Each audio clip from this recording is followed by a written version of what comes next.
We have an amazing panel coming up, Markets in Motion, Developing Markets in LEO.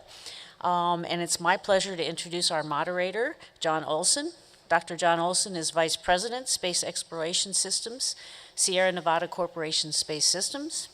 He oversees the space exploration systems and advanced development programs, including the Dream Tracer spacecraft. In addition, he leads White House, congressional, policy, and regulatory engagement efforts as head of the government affairs for their space systems in D.C. Olson is an elected member of the National Academy's National Research Council, Air and Space Engineering Board, and he serves on the American Astronautical Society's Board of Directors. So please join me in welcoming John.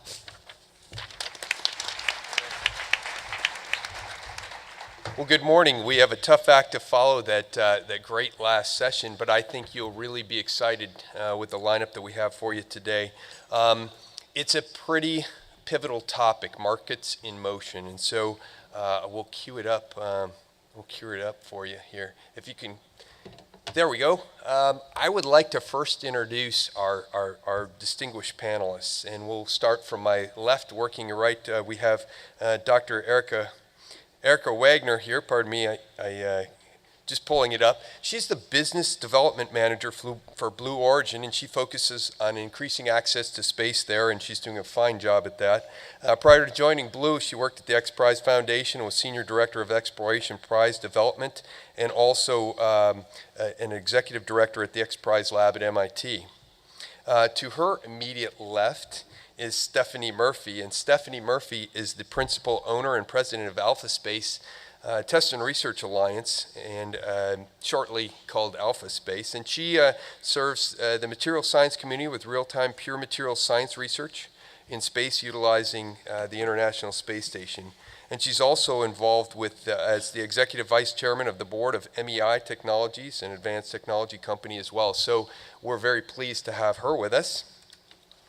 Next up, to her immediate left, is Mike Safian, and he's the Director of Launch and Regulatory Affairs at Planet Labs, and they're based here in California, San Francisco, and they're a startup that designs, builds, and operates the world's largest fleet of Earth imaging satellites. And he was part of the founding team there at Planet Labs and previously worked at NASA Ames on the PhoneSat project as a systems engineer and other applications. So again, a great innovator. And finally, last but certainly not least on our panel, Chris Kimmel.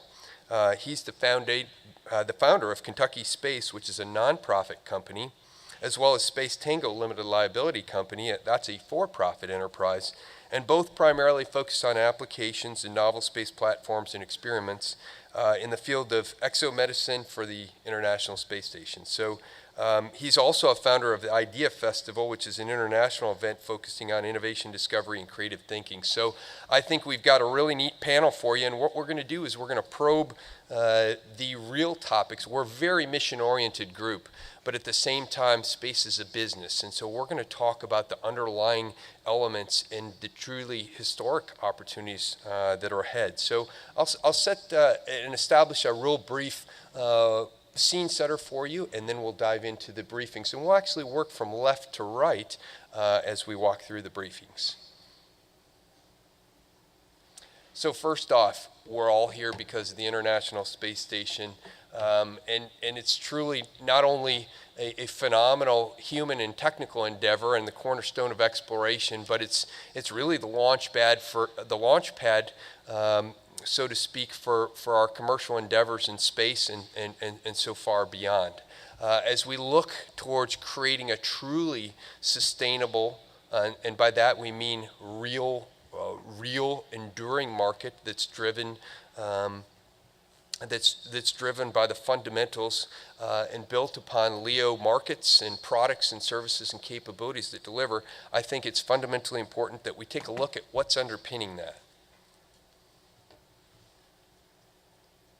So in looking at a snapshot of all the studies that are out there, and this is just a snapshot of them, they're segregated both on the right by the government ones. NASA's certainly been prolific, as well as the FAA puts out their annual commercial space report, as well as the Department of Commerce, Bureau of Industry and Security. Each of those, plus a current White House study being done by OSTP, all are driving towards better identification and analysis of the key markets and the enabling missions. But also on the left side, as we look at the Tori Group and Pro Orbis and Space Foundation with their annual report, and Avicent and Futron as a subgroup within them, as well as SpaceWorks and several banks and investment groups, the bottom line is there's a lot of real objective data and studies showing that this market, a very nascent market, fraught with huge potential in terms of growth in emerging markets, but it also is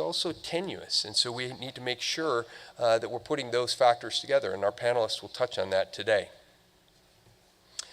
Just putting it in context, since you're a very numbers-driven lot, as we look, and these numbers are from the Space Foundation's annual report, the business of space, as a snapshot contained in the 2015 space report, $330 billion annually. If we look at it from an even bigger perspective, the annual economic value to the United States, per annum again, is $1 trillion from space, about 1.4 from aeronautics, to collectively $2.5 trillion of economic value each year for our country, and really largely the reason why we have a positive trade balance of $61 billion. So those, if those fundamentals aren't enough to capture your attention, I think further as we look drilling forward in the commercial space launch, if you look at the large majority fraction of those are commercial space launches. And as we saw in the past year with global economic conditions largely at the 2% level around the globe, commercial space saw 7.1% growth. So truly we're outpacing those environments at a pretty robust clip. Same thing is true in the satellite launch and commercial satellite domain, as you see depicted down there on the right. So the fundamentals are indeed there.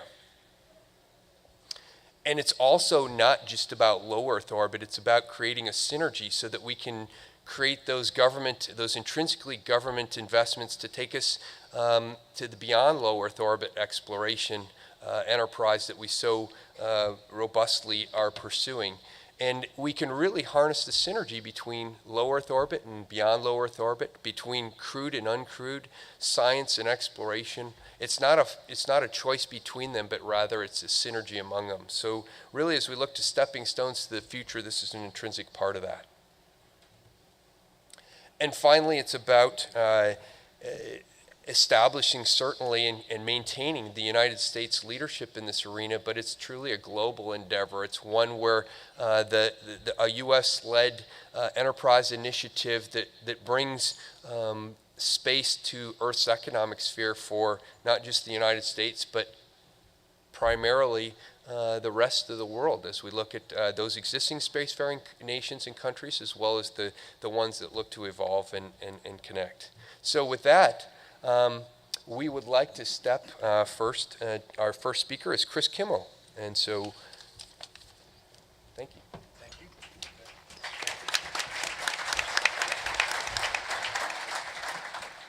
Thank you. It's a pleasure to be here. I appreciate the invitation.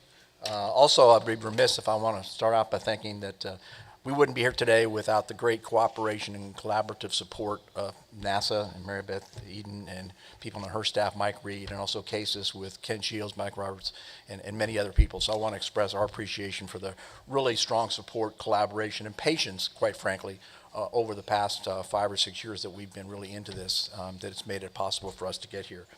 What I want to do in the few minutes that I have is to talk a little bit about, primarily about the business proposition of how we do these things. It's something that I know we all struggle with. We all get excited about the technology and the space and the engineering, or we wouldn't be here. But from a commercial standpoint, it's the business case, it's the value proposition that really we have to struggle with.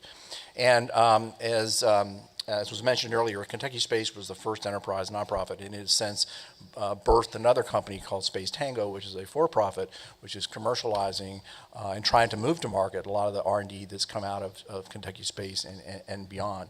I don't know if Twyman Clements is in here, but he's our CEO and co-founder of Space Tango. Is also Also, there he is. Also, actually, we hired him first as a student when he was an engineering student, mechanical engineering student at the University of Kentucky. But he and his team and all of us have been working very diligently, both on the technical side and on the business side.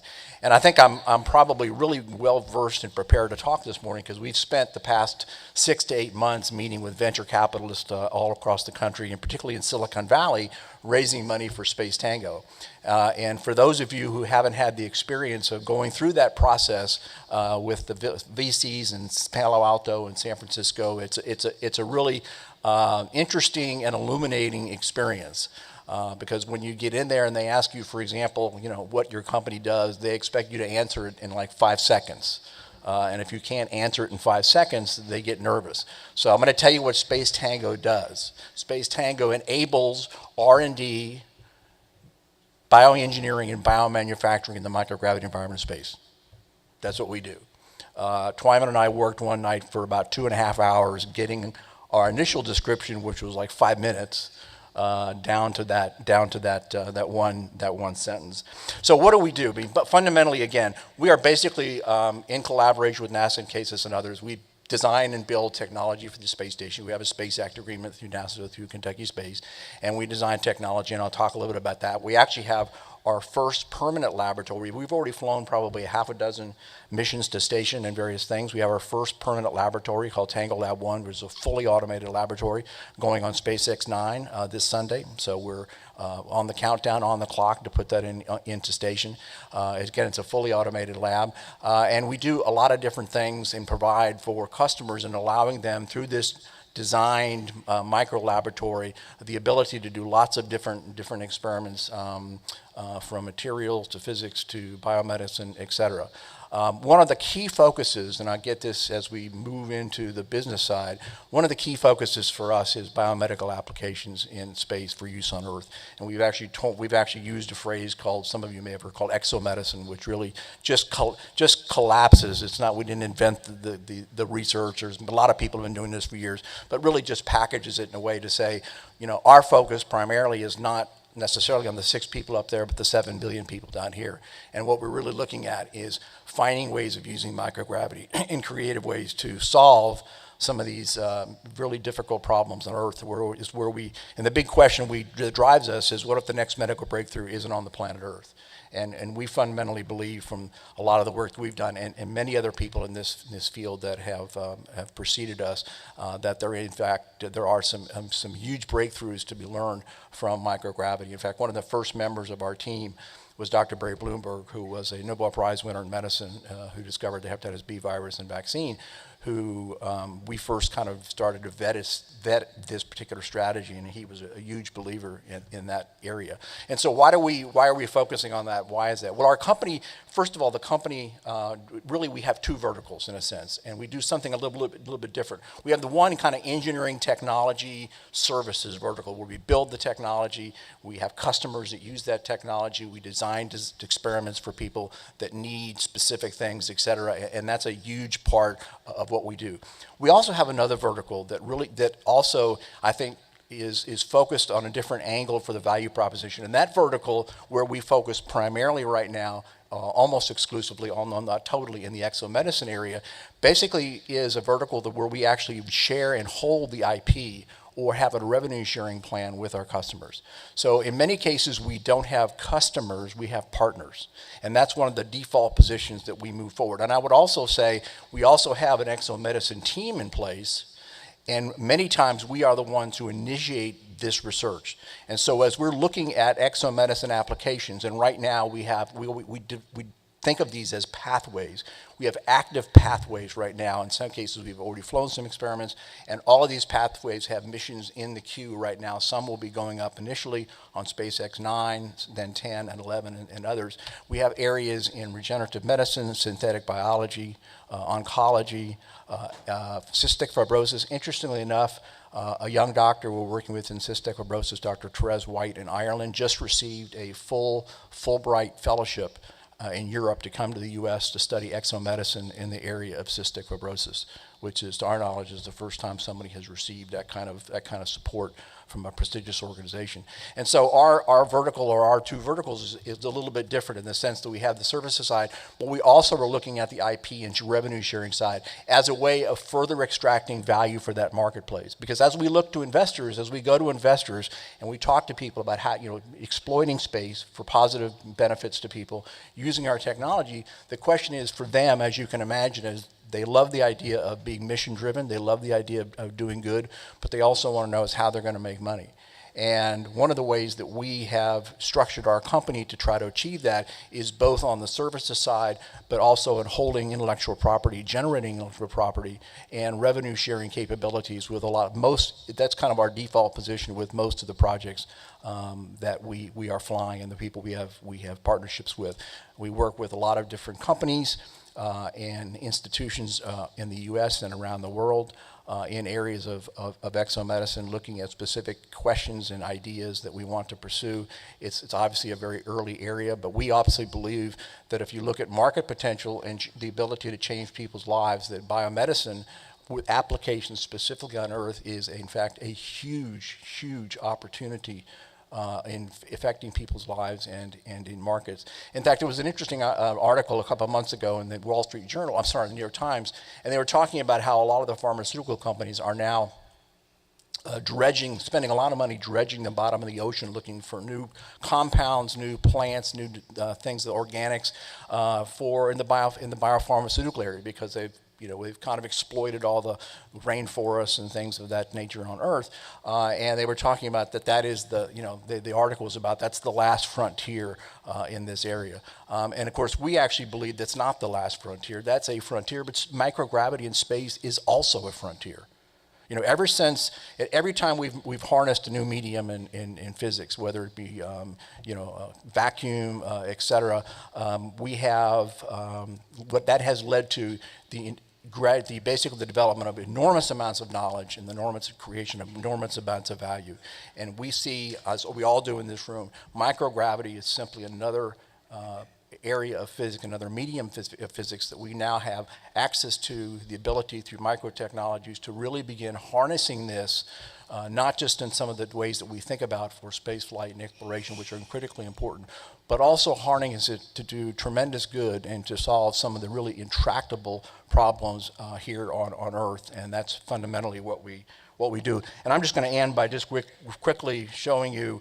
That's just a picture of what's going up on Sunday. Actually, the platform itself is the silver, which is Tango Lab 1. There's actually a screen in front where we can basically project images to the astronauts, and we have that particular lab, that platform holds 21 different what we call cube labs. Basically, it has the ability of doing 21 different experiments simultaneously, either the same experiment or multiples of experiments. And one of the things we're also trying to do in our next version of that lab will basically improve that capability by a factor of 10 at least, is to also dramatically improve the throughput and the ability to fail fast and cheap, which is a key to innovation. Thank you.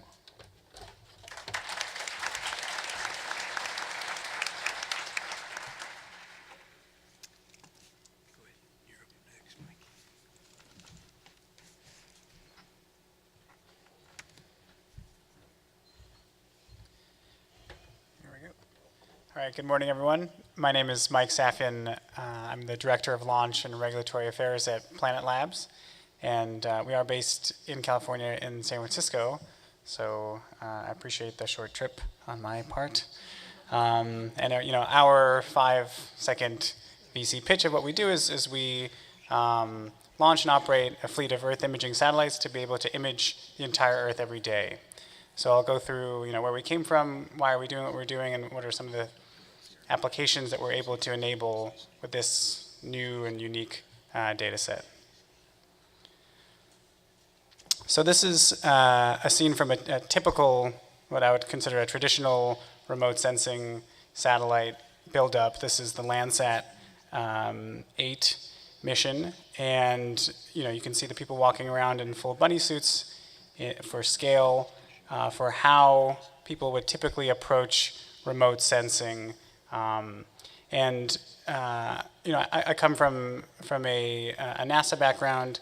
We had been working on small, cheap technologies there, and we had this thought experiment. We said, we think that there's a different way. There's a different mentality or philosophy that we can use to do Earth imaging. It doesn't have to be like this. So this was our first lab, and so like the canonical Silicon Valley startup, we did start in a garage, and there was 8 of us. We built the first prototype of the satellite before we were even fully funded, because we used the CubeSat standard as a way to confine the design of the satellite, and we used a philosophy that we called capabilities driven approach. So we, instead of saying, okay, what is the specific requirement of what we're trying to design for, we said, what is the capability that we have as of today? Let's build that satellite and see what we can do with it. So it's a bit of a different approach, and also when you go into the CubeSat mentality, the satellite becomes a lot more manageable. It becomes a lot more reproducible and manufacturable at scale. And so we treat the satellite in a very different way than if we were building one kind of very exquisite, precise, expensive piece of technology. So the traditional approach with remote sensing involves one or a small handful of typically very capable, high-resolution satellite systems. And so when you have a satellite like that, you have to do things like task it to go look at specific areas, which means that you're only covering certain areas and you're missing others. And it often takes days or weeks to gain access to that imagery. You have to plan this quite far ahead so that you can fit that into the schedule of the satellite. What we're building is this fleet of more of a monitoring constellation, and so the idea is to have 120 of these satellites operating in low Earth orbit simultaneously, and that essentially creates a line scanner around the entire Earth so that we can image every single piece of the planet every day. And then also we're making a lot of strides and innovations in how we can deliver that data to different customers, different users. But the backbone of that is this constellation of Earth imaging satellites, and it's a number of satellites that's previously never been done before in remote sensing, and so a lot of that has been enabled by the small size of the CubeSat and our ability and expertise in mass manufacturing these things. So again, just for a bit of sense of scale, that's our satellite compared to the Landsat 8. And they don't do the same thing, so it's important to recognize where one technology excels versus the other, but we're still able to do a whole lot with a very small satellite bus, and we think that's quite exciting and quite novel. So there's still all kinds of missions that you need a bigger, more expensive, more traditional approach to aerospace, but we think that we're opening up a whole other area with this kind of small but many nodes in a network approach. And this is a close-up of our Dove satellite. We call the satellite a Dove because it's a peace-bringing satellite. As Chris was mentioning, this is one of those companies where we're blending the desire to do good, to be able to use space to help life on Earth, at the same time with a business case to be able to support it and keep the lights on and keep promoting this in an economically viable way. And so it is quite a small satellite. It's 5 kilograms, and as you can see, we also do some interesting things on the outside panels of the satellites. We'll put art on the satellites because it's another expression of this new philosophy of how we can approach aerospace, that it doesn't have to be so serious or doesn't have to be the purview of only a select number of groups or nations or agencies, that it could be more accessible to everyone on the planet. And also I'm really glad to share a panel with Blue Origin because they also put art on their space stuff, which is awesome. And so we're building this end-to-end system. We have our fleet of satellites, but it also requires a global network of ground stations, all of the computing and storage to be able to take in the imagery and then do analysis on top of it, and then be able to serve that to different customers. So it's not just the satellites that we're building. And I'll go through a few examples of what we're able to do with such small satellites. This is an image that's publicly available using Google Maps based on Landsat imagery, and this is a forest in Indonesia. And then we took an image just a short time later, and we were able to see all kinds of roads being developed, which indicate logging. And so, one of the obvious applications that even before we launched our first satellite, we realized was, for instance, deforestation monitoring.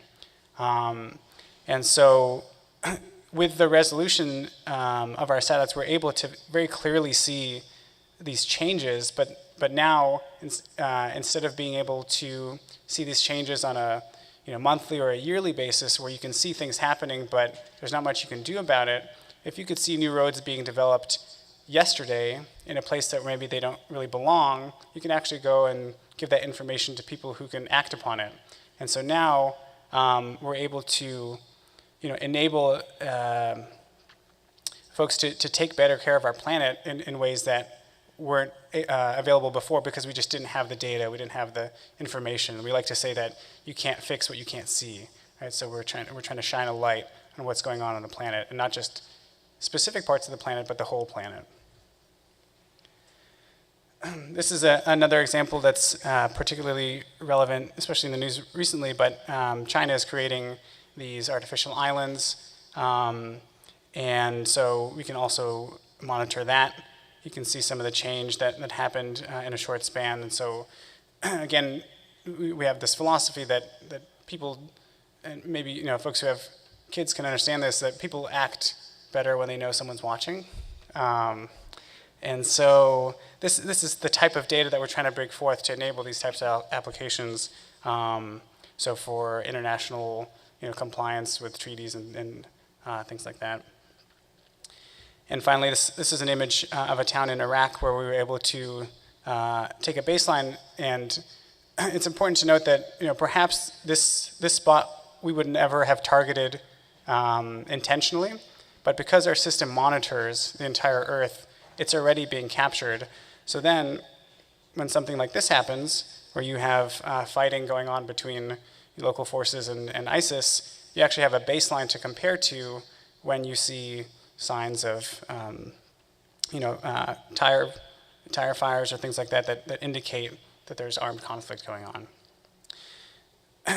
And the applications where we see a viable economic business, where we're already getting contracts for folks signing up to get the data, are in these industries that we've shown, but there's also so many more. We think that an important piece to this, so there's an element of getting the imagery to paying customers, but also finding ways to give the imagery to academic institutions, to nonprofits, to the general public, so that there can also be other applications developed that we haven't even thought up yet. So, when people ask me what is the most exciting application for this data, my answer is always, I think it's the one that I haven't thought of yet, but I think it's going to come. And where does the ISS fit into this? Well, the ISS has been a hugely important launch partner for us. As was said in the introduction, the ISS has been used as a launch pad for a lot of these small satellite companies, Planet Labs being a major portion of that. So we've had 14 launches so far. We've launched over 150 satellites. 9 of those launches have been to the ISS. And the big advantage there is that there's so many launches happening every year going to the ISS, where we can kind of tack on as piggybacks, and enabled by the small size of our satellites, we're able to fit a lot, even as spare cargo space for these missions on Dragon and Cygnus. So we've had launches of upwards of 30 satellites that barely take a significant chunk of what the cargo is going up on a Cygnus or a Dragon. and then deploying those from the space station. And that's allowed us to develop and innovate on the technology quite quickly. Because again, as I mentioned in the beginning of the presentation, we use this capabilities-driven approach. What is the best spacecraft we can build today? And then we fly it, learn the lessons from all the test results, and then we build the next generation. So over the span of 14 launches, we've had 13 generations of the satellite, and this has been in the span of roughly 3 years. And so having regular access to space via the ISS has been a huge help. It has been a huge part of our development as a company to be able to show what we can do with these images, to be able to show how the satellites operate in space. And the best way to simulate the space environment is to be there. And so the ISS has been a huge help on that. And so we're our partners at NanoRacks and at NASA and at JAXA and the different astronauts that have helped get our satellites up and out the airlocks. And really, I think, enabled a lot of really positive and economically viable applications that we'll just see more and more of as time goes on. So I'll stop there. Thank you.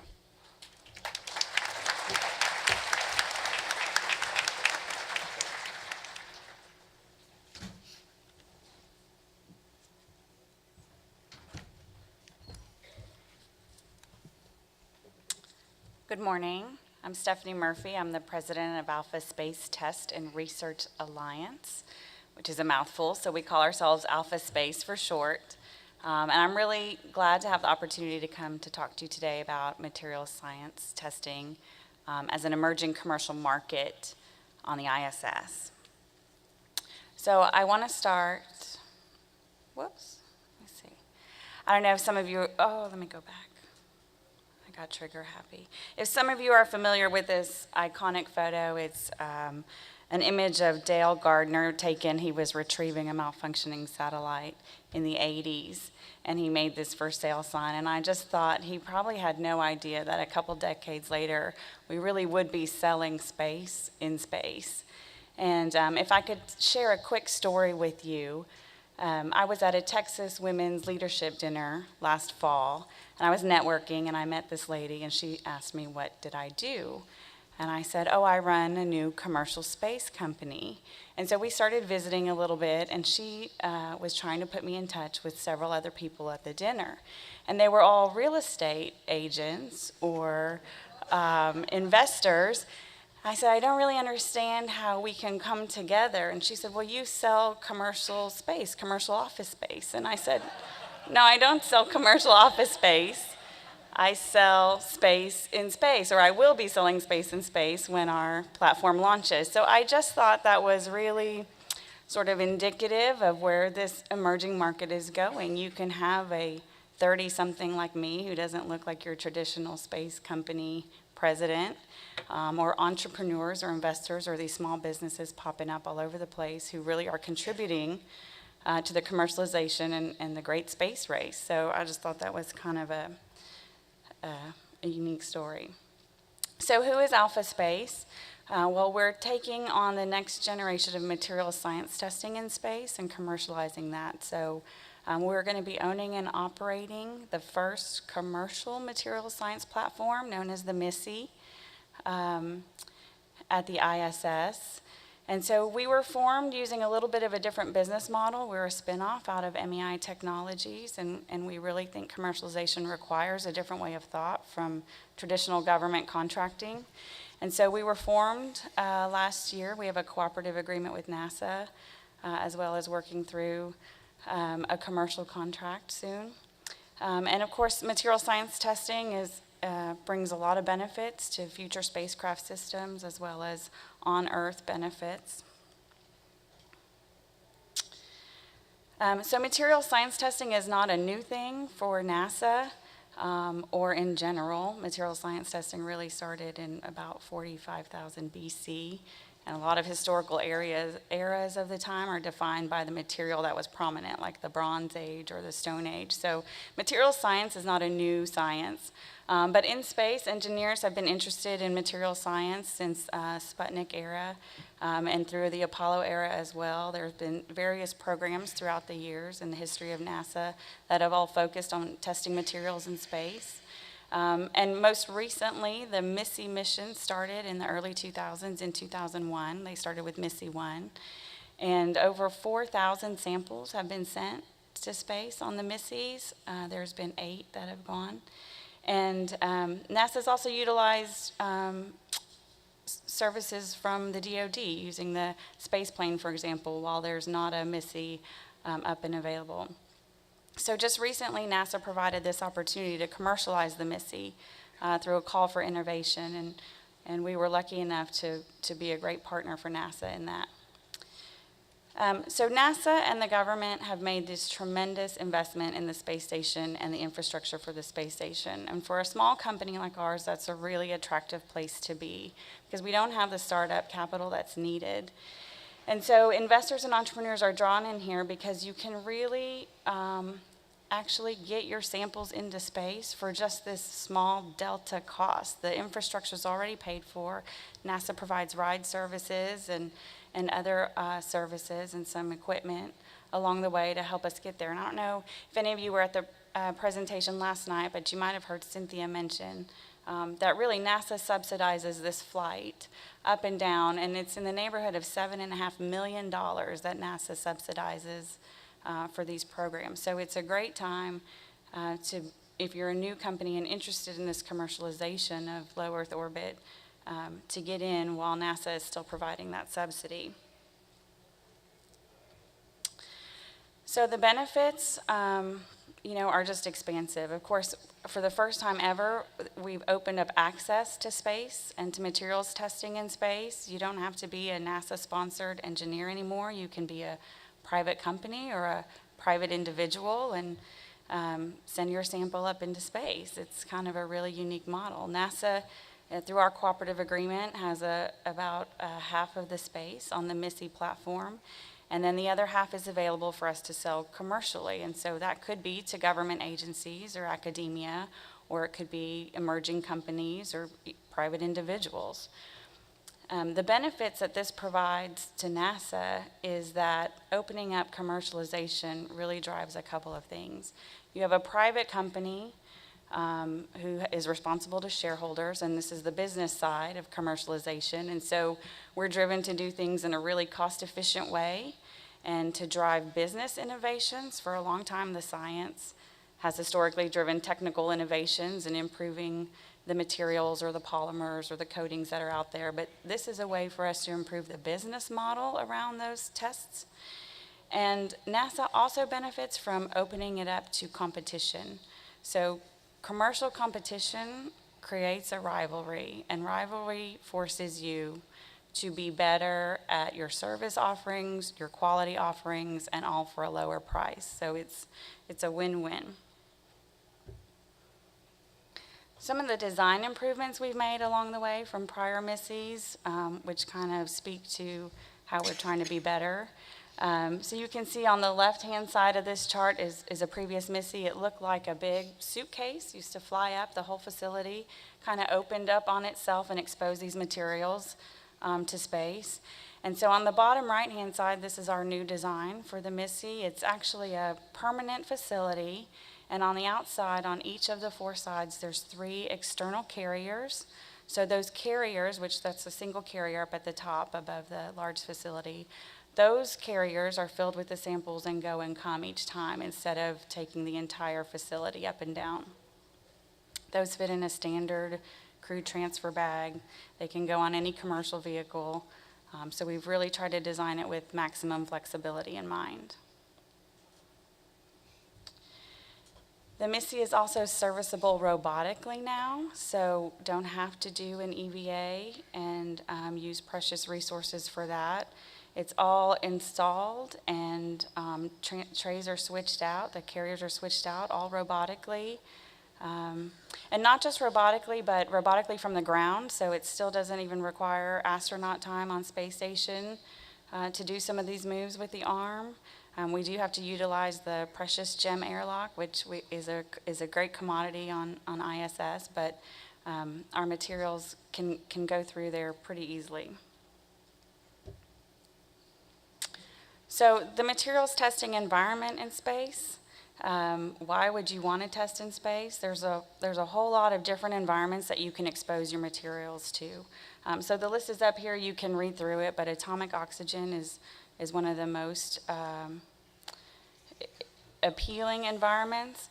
And the other great thing about testing in space is you can get the synergistic effect of all these environments at the same time. You can't really duplicate that on a laboratory on Earth. And if you could put together a couple of the environments, you could put together a vacuum chamber and do UV exposure.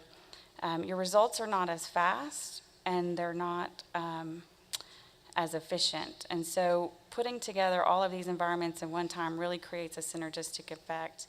It can reduce your cost, it can speed up the time it takes to test your materials, and it yields great results for you to test your sustainability of your materials. So this is where our MISSI will be located. We're scheduled to launch next September on SpaceX 13. And we're slated to be on ELC2 Site 3. And we're providing some enhanced services from prior MISSI. So there's a set of standard services that everybody gets. One of the cool things that we've implemented is that our carriers open and close to protect the samples from contamination when there's visiting vehicles or if there's some event at the ISS.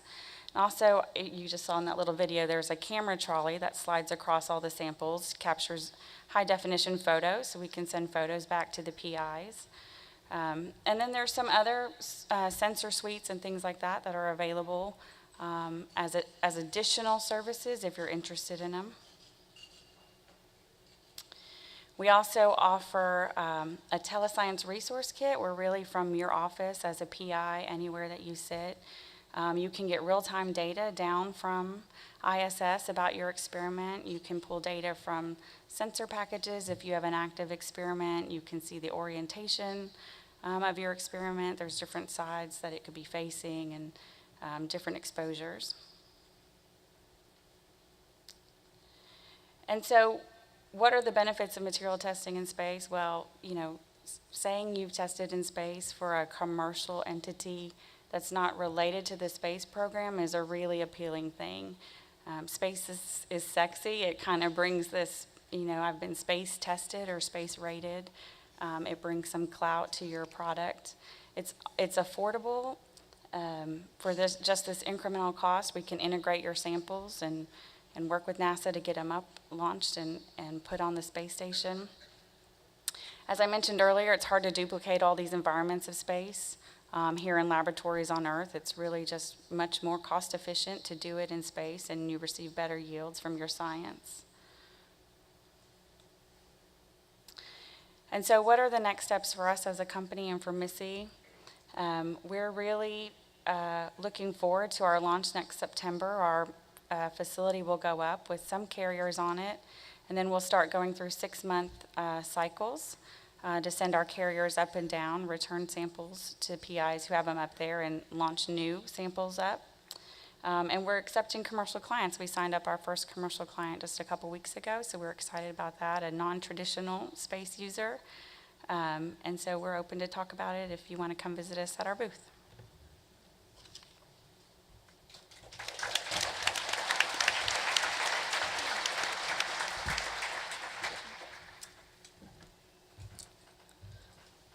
All right, good morning.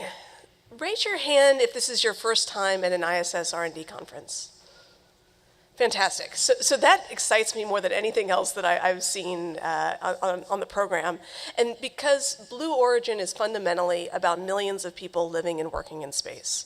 We are about taking this to the next generation and the generation after that in a way that opens it up beyond our traditional community, beyond our traditional users. And those of you who are new to the room are the most exciting thing for me. So let's see if we can get this going here. So Blue Origin has a long-term vision of increasing the number of people that can fly to space, live and work in space. We were founded by Jeff Bezos, so while you're doing your Prime Day shopping today, I thank you. When I joined Blue 4 years ago, we were 170 employees. I hear that we've just crossed over 750 in the last few weeks, so we are growing fast. We are headquartered in Kent, Washington, just outside of Seattle. We do our suborbital launches out of Van Horn, Texas, a small town in the western deserts there, and are just establishing ourselves in Cape Canaveral, Florida for an orbital launch site. Blue really has 3 product lines. One is engines, a second is our suborbital vehicles, and a third is our orbital vehicle that's coming down the pipeline. And we've been focused in all of those on dramatically lowering the cost and increasing safety. We think that reusability is key to that, and I'll show a video in a moment here. If you were going to take your airplane and throw it away at the end of every trip, air travel would be prohibitively expensive, and we think that rockets are the same. So our current vehicle, the New Shepard, is flying suborbital trajectories. That means we go up just to the edge of space, about 100 kilometers, and come back down. That's a great test bed for us, and it's a great way for bringing along the commercial markets that are growing in space that we've been hearing from on this panel. Our next vehicle is an orbital vehicle launching later in the decade. That's a vehicle that's designed to go to low Earth orbit and other destinations, and to really start to expand those suborbital markets into that growth that I was speaking about. The biggest milestone for us in the last year was starting to learn how to land rockets. And it's incredibly fun. I've been to rocket launches before, but to be able to watch a rocket falling out of the sky and stopping on a dime is something totally new and different. So our first historic rocket landing happened last November. We turned that vehicle around in about 8 weeks. And 8 weeks later, I'll show this video here. This is what we saw. Can I get that to play?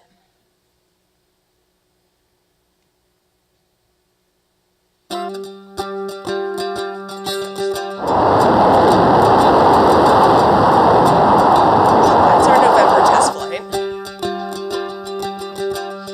We didn't even take the engine out of the rocket. We did some inspections. We replaced a couple of consumables, like our parachutes were repacked. And then we brought it back out to the pad and we fueled it back up again. 5, 4, 3, command start, 2, 1, 0. And liftoff. New Shepard has cleared the tower. New Shepard is powered by a single BE-3 engine. This is LOX and hydrogen. Really clean burn, producing nothing but water vapor on the way up. 110,000 pounds of thrust. Our capsule separates from the booster 33,000 feet. and cruises up just over the Kármán line to the edge of space. For the capsule, we think the most safe and reliable way of recovery is to come down under parachutes and then with a small retro thruster system. Restart, we have thrust. 1,000 feet. The booster does something a little bit different. Flying.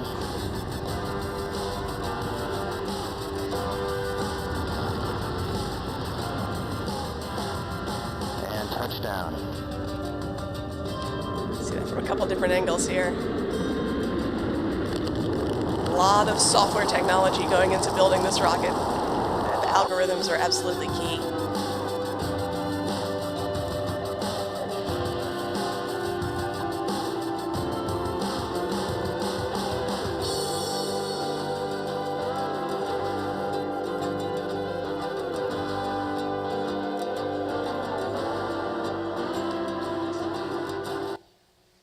So, rockets that land on their tails, they're fun to watch.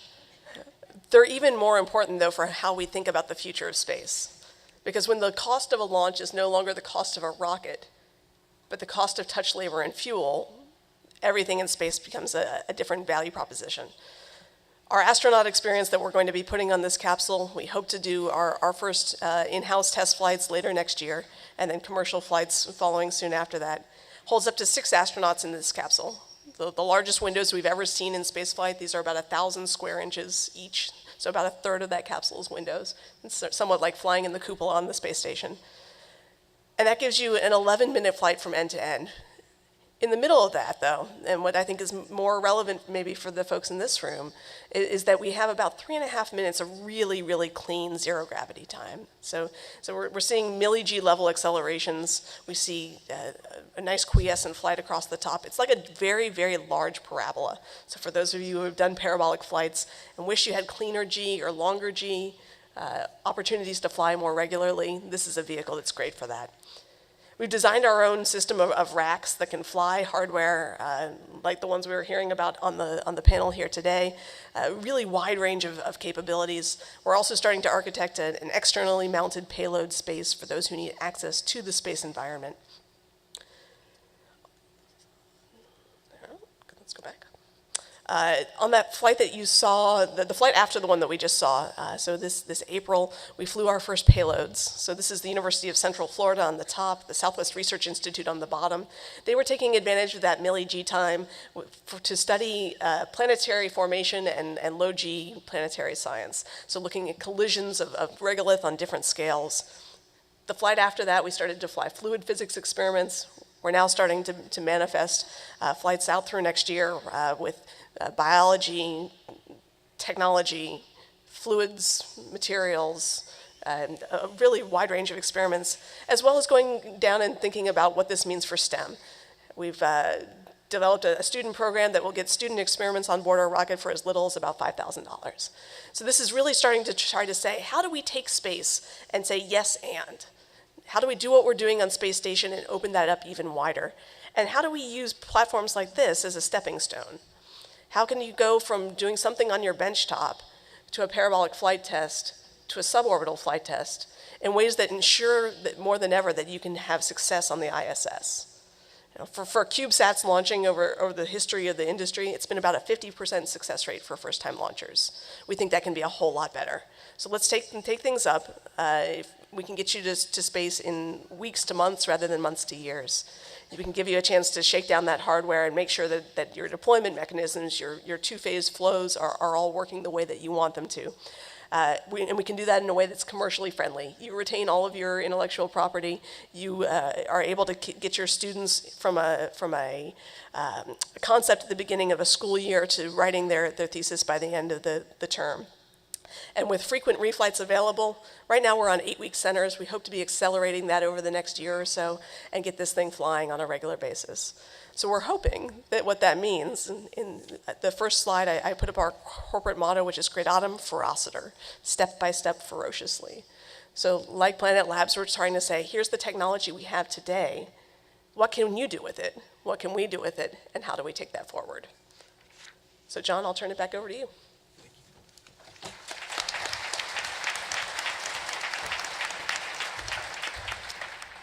Well, I think we can all agree that from these four outstanding talks, space is cool. But space is also cool in that it generates cool cash. And so we have 15 minutes here to talk as this Markets in Motion panel. We can answer your questions, and obviously this is a very vigorous and engaging audience. I'll throw one out there as a softball to start. But then we open it up definitely to your questions for the remainder of the panel, and I know our panelists are eagerly waiting. So here's the first one. We've grown up and transitioned here from a failure is not an option paradigm to let's fail fast and cheap and innovate.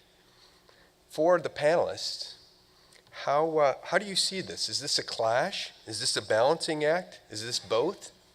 What are your thoughts? We'll start out with whoever wants to be first.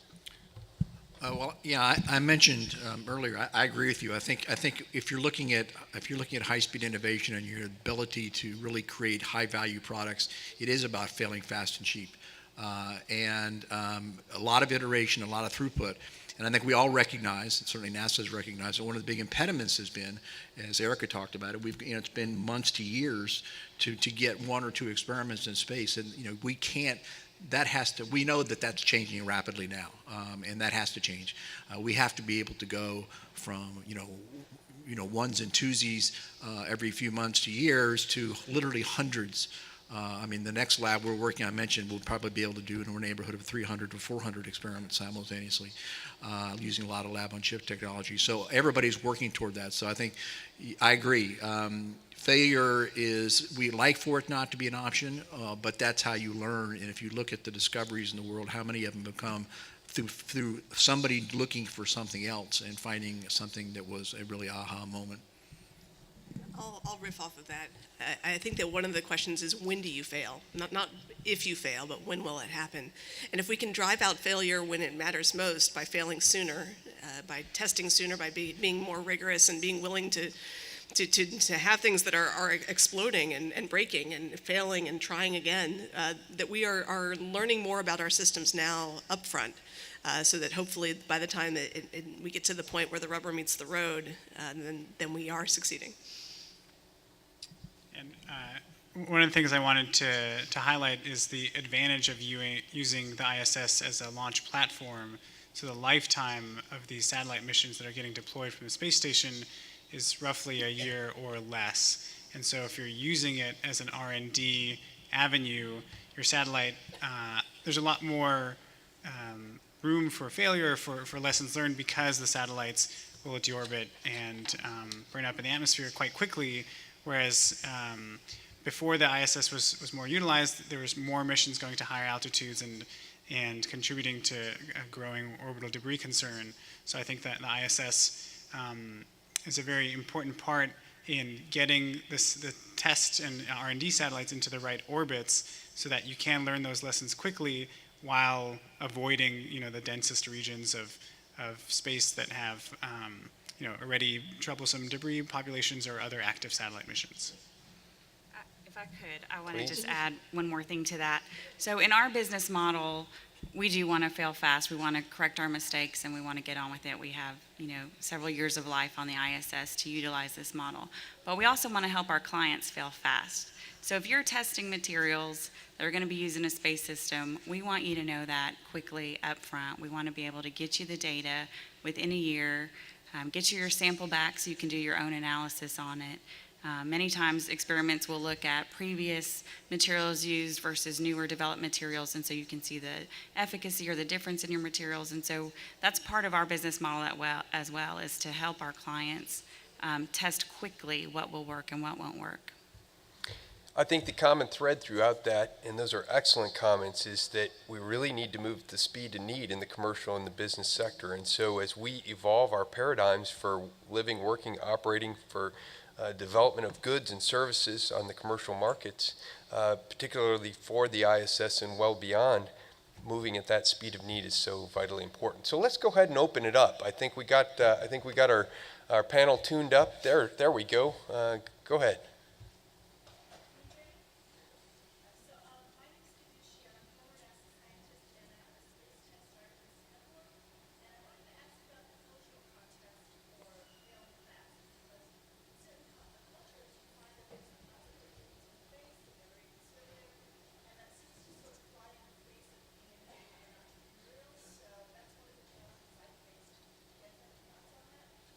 Sure. The real question for everybody's edification is, from Singapore Space, is what about the cultural context of feeling fast? Sometimes that has some challenges. Excellent question for the panel.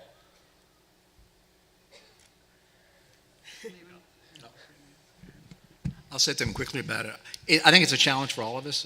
We're actually headquartered in Lexington, Kentucky, not the most creative place in the world. We have good bourbon, but we can talk about that. But anyway, I think that it is, and I think those kind of cultural challenges. In fact, it's interesting. We've had several venture capitalists who we've met with who've actually asked us the challenges of creating what we think is a high growth potential dynamic company in the middle part of the country. Is the culture going to be supportive both in a capital sense and a strategic sense? And I think that's really true. I think for all of us personally, we have to just kind of overcome that. There's a great line that I heard once from Guy Kawasaki, I've kept this, I can't tell you how many times I've told this to myself over the years when, we've heard no, which is most of the time. He said, I'm paraphrasing, he said, don't worry about people buying your ideas. If it's a really good idea, you'll have to shove it down their throats. And I think that's true. And I think what a neat follow-up to that is if you look at even the constituency of our panel, if you look at the geographic regions represented, if you look at the age demographics and the background demographics, I think it's one of diversity and richness. And oftentimes with cultural norms too, there's a strong professional deference in some cultures, or some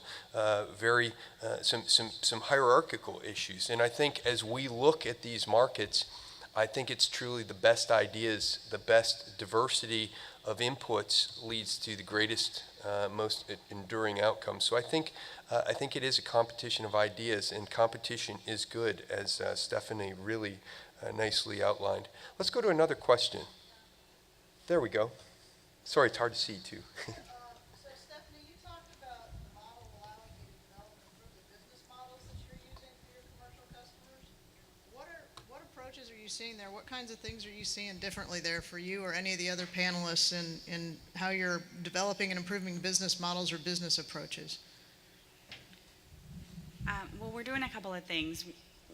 My prior experience is with MEAG Technologies, which is a traditional government contractor. And the biggest difference, I would say, Mary Beth, is the relationship that we have with NASA has really evolved. So in our spirit of cooperative agreement, it's really no longer we're this customer of NASA supplying them what they need. We're working together to get our mission accomplished. And so we both benefit from that. So there's been a tremendous amount of cooperation on both sides and a little bit of culture change, in my experience, working with the people at Johnson Space Center to kind of really enable this cooperative teamwork. And so success for the business means success for NASA as well. So that's one piece of it. The other types of things that I would touch on is, since we're now providing a turnkey service, and that service was traditionally a government service, we have different business risks that we have to look at, different levels of insurance and different levels of risk appetite for things that we do. And it's just a little bit of a different model from traditional government contracting. So I think it took the formation of a new entity and setting a new culture to really promote that forward. Anyone else want to follow that up? Just about the market we said earlier. I mean, I think one of the things that we have found that we're trying to do is to move away from, while we provide services and launch services and design engineering, which is an important part of our business, I can tell you what the investors are interested in about is the value proposition and what we hold with our partners. That's where the value is for them. They're intrigued by, they love the fact that, yeah, you can fly people and they're going to pay you to do that, and that's great.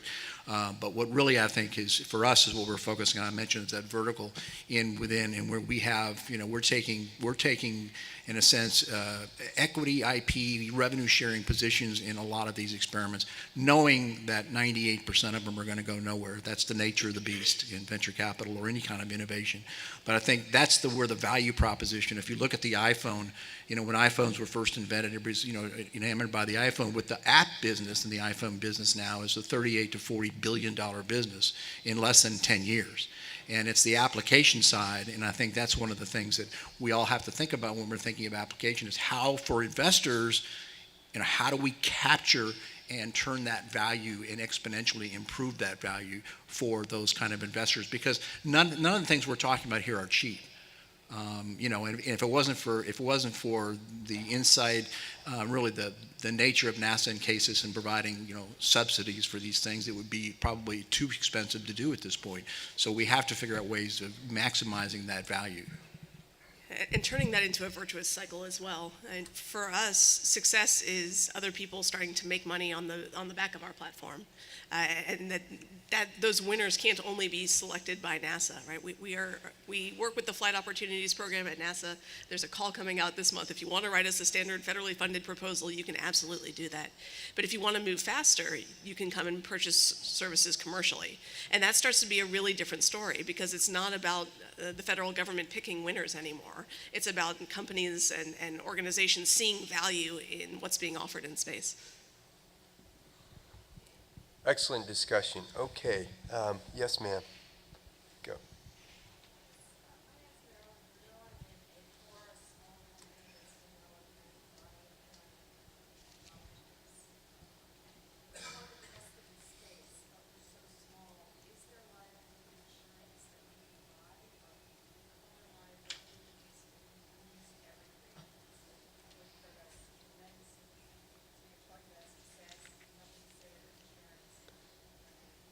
Sure. I'll repeat the question for the group. You're from Acor, which is a biofilm company, a small company, but the question was, what about liability? What about looking at the insurance and looking at the risk paradigm? And do we cover that, or is in each of our respective paradigms? I can take a stab at answering that, and then maybe Erica wants to provide an answer from her organization. But we do have a certain amount of insurance that would cover things like that. There are some things that are unexpected, and space flight is, inherently a dangerous thing, and there's unpredictable things that can come along with it. And so there is some level of indemnification that's expected, but aside from that, we have a host of insurances that we carry that protect our experimenter samples while they're in our possession and things like that. So we can certainly talk more if you had some detailed questions. And I might add to that as well, having recently been in the UK, speaking with Lloyd's of London and the entire assurance syndicate. Indeed, as Stephanie just mentioned, we as a provider also carry significant insurances, not only for the cargo, but for the vehicle and the varying phases of flight. So yes, that's probably an intrinsic part of all of our business models, because as you look at that balance of revenue and lost revenue streams, as well as the capabilities, that's an intrinsic part of the life cycle of the business model.